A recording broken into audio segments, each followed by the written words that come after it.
이스라엘의 왕 중에서 다윗이 가장 훌륭한 왕이라고 하죠. 그리고 그 아들인 솔로몬도 굉장히 유명하고 훌륭한 왕이라고 합니다. 다윗의 인생을 보면 아주 어렸을 때 하느님을 체험하게 되죠. 하느님께서 함께 하실 때 두려움이 없다는 것을 그는 깨닫게 됩니다. 골리앗과의 싸움 앞에서도 마찬가지였죠. 인간적인 힘으로는 절대로 가능하지 않은 일이 벌어졌습니다. 왜냐하면 하느님께서 함께 하셨기 때문이죠. 성경을 묵상해 보면, 구약과 신약의 성경을 묵상해 보면 하느님의 코드라는 것이 발견이 됩니다. 다른 것이 아니죠. 하느님께서 함께 하시면 모든 것이 가능하지만 하느님 없이 인간적으로 하려고 하면 인간의 계획대로 되는 것은 없다는 거죠. 하느님께서는 인간과 함께 하십니다. 그러면서 당신을 알려주시고 당신께 의지하면서 살아가기를 바라시죠.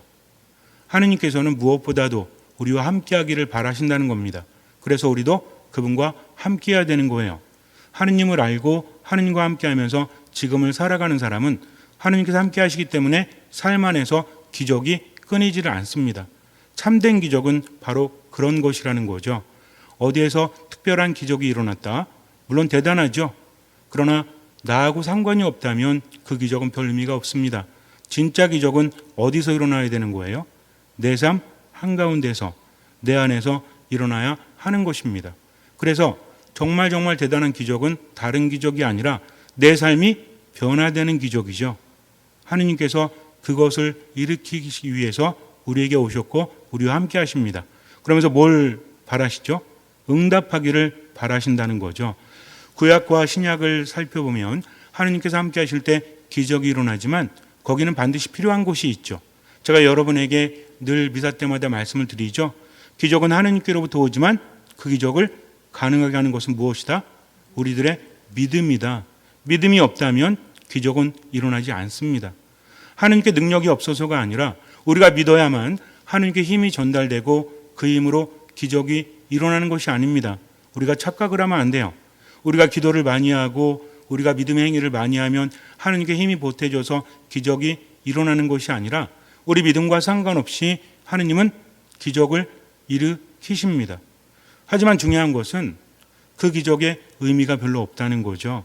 내가 느끼지 않는다면 기적은 의미가 없어요. 기적이 우리에게 보여주는 가장 근본적인 것은 무엇입니까?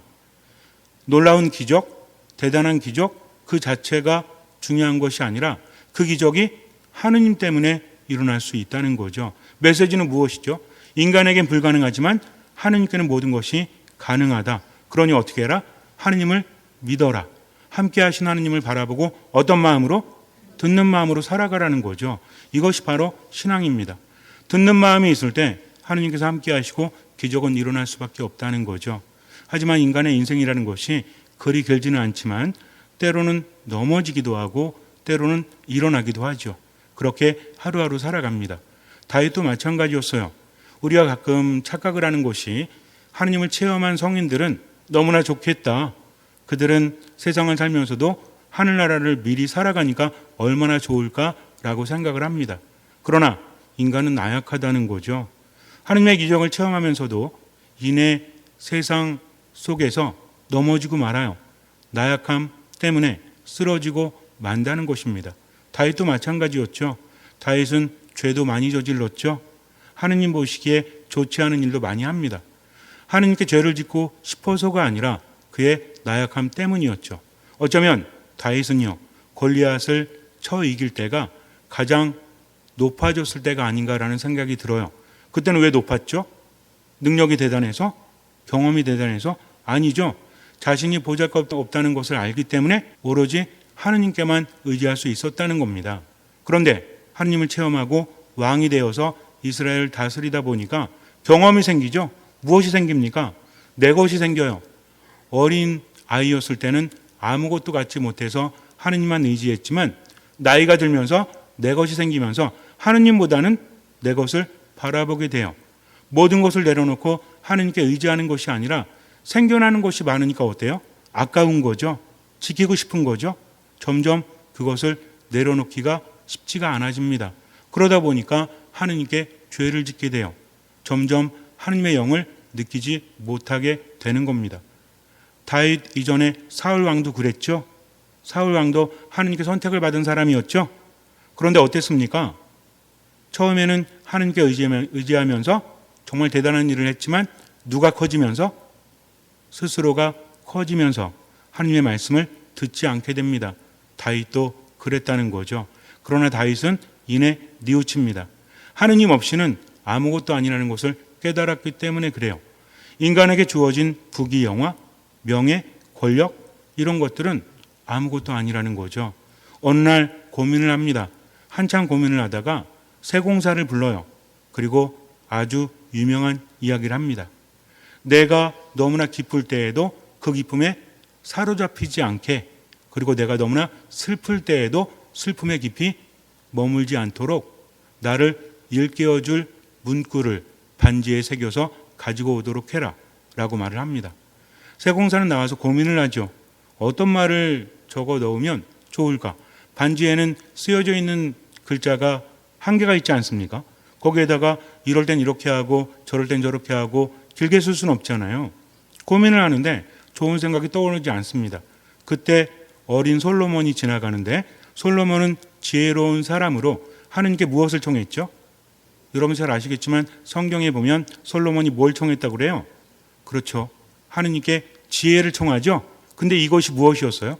다른 성당 신자들은 몰라도 여러분들은 아셔야 됩니다. 솔로몬이 지혜를 청하는데 구체적으로 뭘 청했죠? 답이 나올 것 같은데 뭘 청했습니까?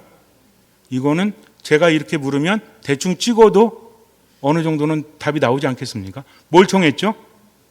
여러분들 본당 신부의 간절한 눈빛을 외면하지 마세요.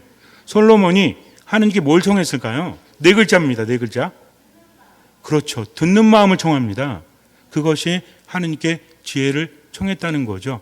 제가 여러분에게 듣는 마음을 갖도록 하십시오 하는 것은 하느님의 지혜를 받으십시오. 하느님께서 함께 하시면서 내 앞길을 비춰주십니다. 그러니 미사 말씀 기도 안에 머무십시오. 듣는 마음으로 이렇게 하는 게 그냥 일반적인 듣는 마음이 아닙니다. 하느님께서 함께 하심을 느끼면서 하느님의 지혜로 살아가라는 거죠. 솔로몬이 그랬습니다. 어릴 때부터 아주 지혜로운 왕자로서 소문이 자자했던 거죠. 솔로몬에게 가서 청합니다. 제가 왕께 하나의 임무를 부여받았는데 너무나 쉽지가 않습니다.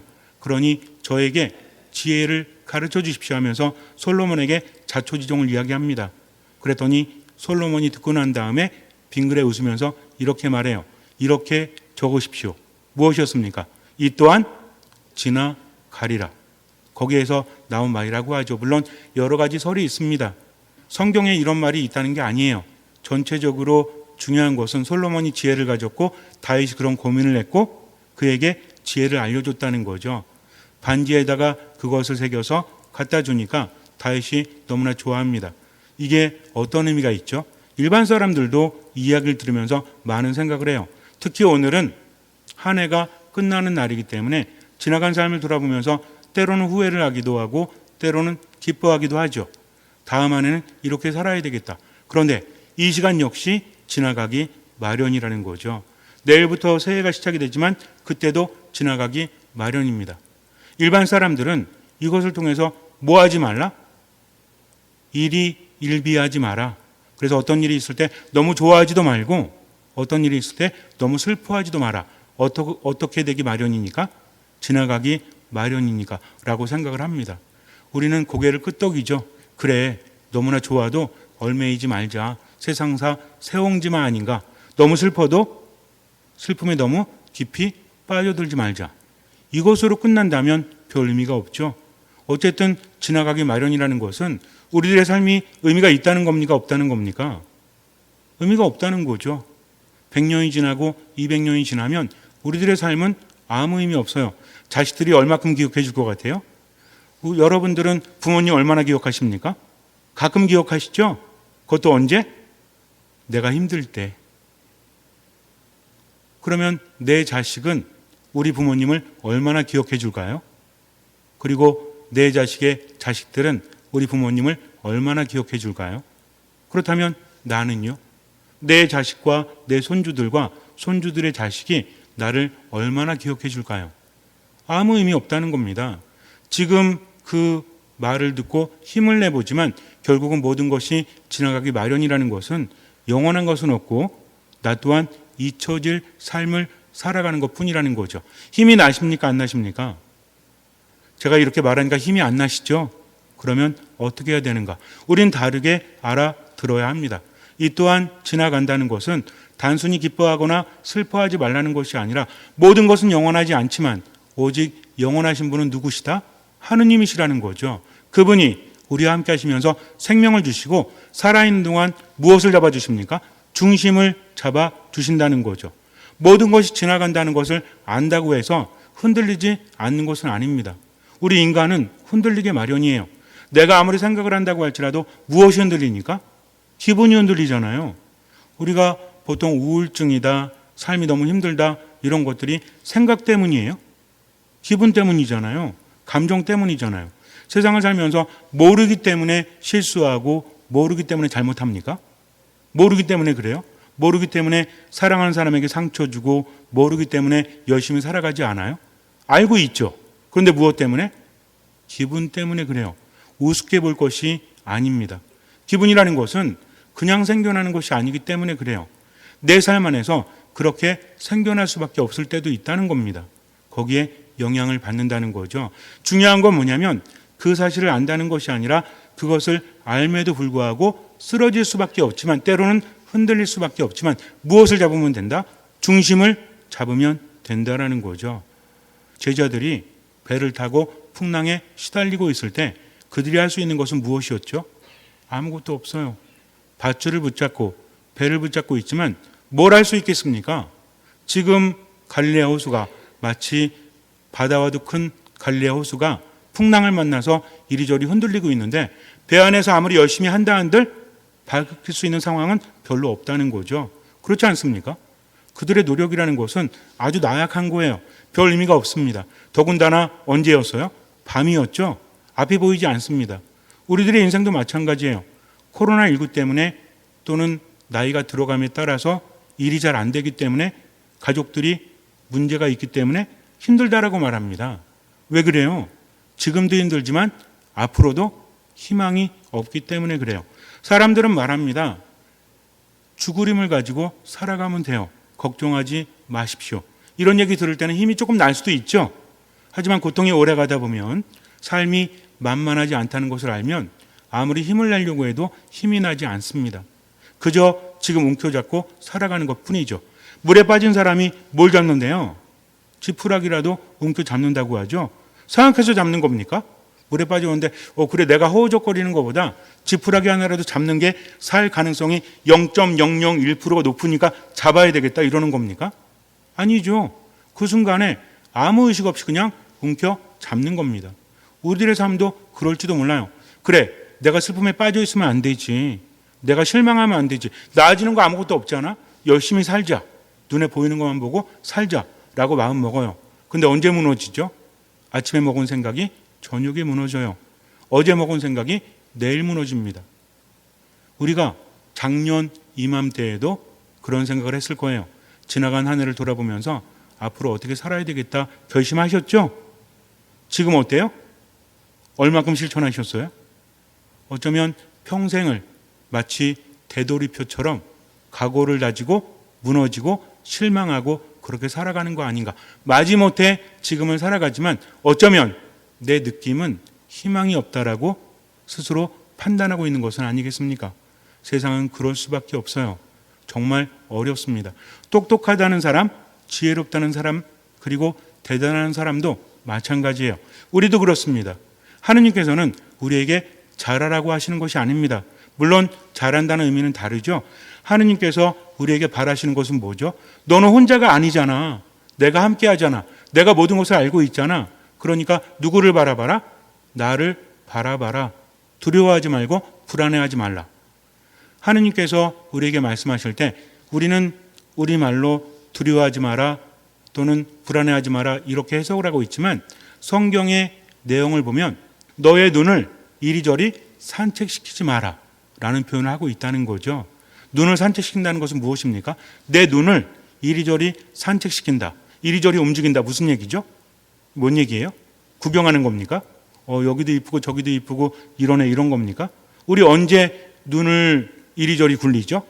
나쁜 생각할 때? 그런 거 말고 안절부절 못할 때 있죠. 여기 저기 어디 시선을 둬야 될지 모를 때 어느 상태예요 지금? 너무나 불안한 거죠.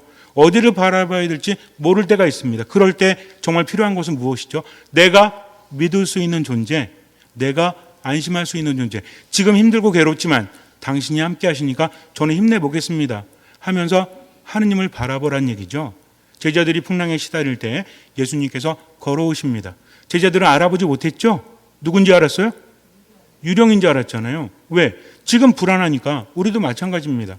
내 안에 분노가 있다면 분노를 통해서 세상을 바라보는 거죠. 다 마음에 안 들어.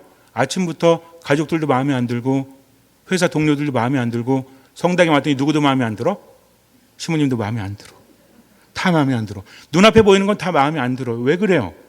내 안에 분노가 있기 때문에 그래요.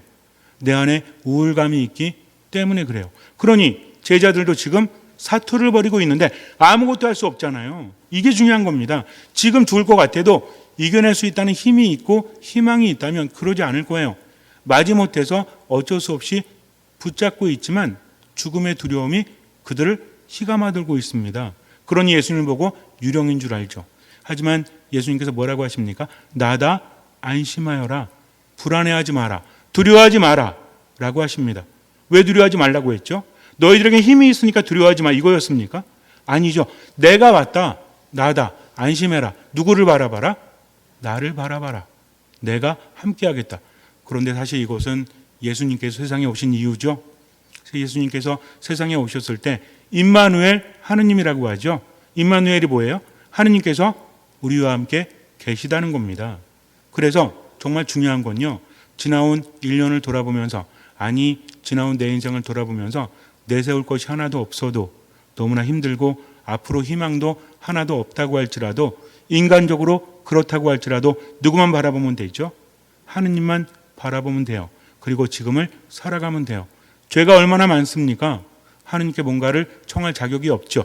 그러나 하느님께서는 우리의 죄가 진홍색처럼 붉을지라도 무엇처럼? 눈처럼 희게 하시는 분입니다. 무엇 때문에? 우리에 대한 사랑 때문이죠. 그러니 두려워하지 마십시오. 그러니 불안해하지 마십시오. 아무것도 판단하지 말고요. 혹시라도 바뀌지 않는 나 때문에 힘들어한다고 할지라도 이제는 어떻게 해야 되겠다? 바꿔가야 되겠다. 이것이 아니라 삶의 중심을 잡아야 되겠다. 모든 것이 지나가기 마련이지만 영원하신 하느님만 바라보고 지금을 살아가야 되겠다. 얼마만큼만? 눈에 보이는 만큼만. 얼마만큼만? 할 수 있는 만큼만. 대신 중요한 게 있죠. 어떤 마음으로? 듣는 마음으로 새롭게 하루하루 살아가면 그때 중심이 잡히고요.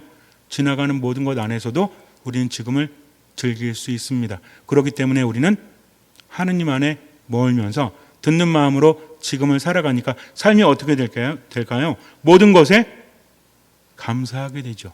끊임없이 기도하게 되죠. 그리고 항상 기뻐하게 되는 겁니다. 이것이 하느님께서 우리에게 바라시는 거예요. 삶이 힘들고 죽겠는데 그럼에도 불구하고 하느님께서는 누구 때문에? 나 때문에. 여기서 나는 누구예요? 하느님 때문에. 내가 부족하고 힘들지만 하느님께서 함께 하시니까 항상 어떻게 해야 되겠다? 기뻐해야 되겠다. 끊임없이 뭐 해야 되겠다? 기도해야 되겠다. 모든 것에 감사해야 되겠다 하면서 언제만 살아가면 돼요? 지금만 살아가면 됩니다. 그러니 마음이 무거우면 뭐 하시면 돼요? 털어버려야지 한다고 되는 게 아닙니다. 뭐 하면 돼요? 기도하면 돼요. 그러면 마음이 기뻐집니다. 그리고 모든 것에 감사하면 된다는 거죠. 잠시 눈을 감으세요. 인생이라는 것은 그런 겁니다. 그저 나에게 주어진 오늘 하루를 살아갈 뿐이죠. 모든 것이 지나가기 마련이라고 합니다. 그렇습니다. 하지만 중요한 것은 영원하신 하느님을 바라보고 지나간 내 삶이 어떻든지 간에 모든 것을 맡기고 나를 나보다 더 잘하시고 사랑하시는 그분을 바라보면서 듣는 마음으로 지금을 살아가면 되죠. 판단하지 말고요. 하나님의 뜻대로 지금을 살아가십시오. 할 수 있는 만큼 최선을 다하고 나머진 주님께 맡기십시오. 기억하세요. 하느님 때문에 기도하십시오. 하느님 때문에 모든 것에 감사하십시오. 그러면 내 영혼은 기뻐할 것입니다. 그리고 미사, 말씀, 기도 안에 듣는 마음으로 머무십시오. 주님께서는 그 믿음을 보시고 우리 삶에 놀라운 기적을 일으켜 주실 것입니다. 아멘.